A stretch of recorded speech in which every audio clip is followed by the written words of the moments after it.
मैं doctor LM Kothari, consulting physician इन Kothari hospital, पिछले 50 वर्षों से जोधपुर में प्रैक्टिस कर रहा हूँ।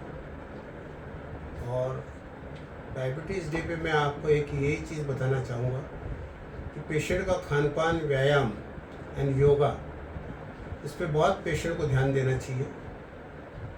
पेशेंट बराबर खाने में मीठा नहीं खाए, जूसेस नहीं पिए, आइसक्रीम वगैरह नहीं खाए, और जहाँ तक हो सके हरी सब्जी, सलाद वगैरह ये खाए। कभी कभी फ्रूट्स वगैरह खा सकता है, खट्टे फ्रूट्स बहुत अच्छे रहते हैं। और निरंतर व्यायाम ज़रूरी है, पैदल चले 4-5 किलोमीटर डेली, तो अपने आप ही शुगर बहुत कंट्रोल रहेगी। पूरी अच्छी तरह से नींद लें, अपना योगा करना चाहे तो योगा करें, और एकदम दबा के खाना नहीं खाना है। फ्रीक्वेंट मील्स, छोटे छोटे आहार छोटा छोटा लें। दवाइयाँ प्रतिदिन बराबर अपनी मेडिसिन टाइम पर समय से लें, खाने से पहले, कुछ खाने के बाद भी होती है।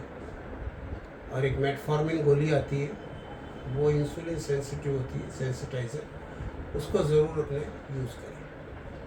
अब डायबिटीज़ जन्मजात भी होती है, बाद में भी होती है।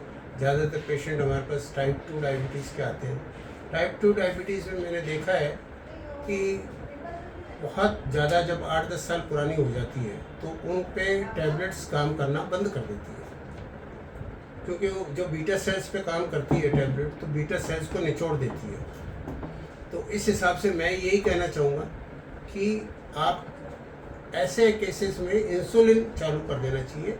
आजकल पेन के रूप में इंसुलिन आ गया है, कोई डरने की ज़रूरत नहीं है, क्योंकि आखिर आप कब तक टैबलेट लोगे? जब बीटा सेल्स बिल्कुल काम नहीं कर रहा है तो टैबलेट बेकार है। कितने भी टैबलेट ले लो, उसको इंसुलिन, बहुत अच्छी इंसुलिन आ गई है, सिंगल डोज में भी काम चल जाता है, सुबह शाम भी लेनी पड़ती है कई बार, और उसमें कोई भय नहीं है। आप अपना शुगर चेक करें और इंसुलिन लें, और इतनी बारीक नीडल है कि आपको पता ही नहीं चलता, पेन के रूप में आती है, और काफ़ी सस्ती भी हो गई है इंसुलिन, कोई डरने की बात नहीं है। तो जहाँ तक है, इंसुलिन पे आ जाना चाहिए अगर किसी का कंट्रोल नहीं है। और इंसुलिन लेने का नेचुरल होता है इंसुलिन, क्योंकि बीटा सेल से इंसुलिन ही सिक्रेट होता है। तो इंसुलिन लेने से क्या है कि पोस्ट कॉम्प्लिकेशंस जो होती है, जैसे रेटाइना की है, किडनी की है, हार्ट की, ये सब कॉम्प्लिकेशंस बन जाती है। तो मेरा ये कहना है कि सब निरंतर व्यायाम, रेगुलर खान पान और टैबलेट्स रेगुलर, अपना चेकअप हर 3 महीने से HbA1c कराएं, जिससे कि आपका एवरेज ब्लड शुगर मालूम पड़ जाए। तो डायबिटीज़ से कोई डरने की ज़रूरत नहीं है। डायबिटीज़ एक बहुत ही सिंपल सा रोग है। धन्यवाद, थैंक यू।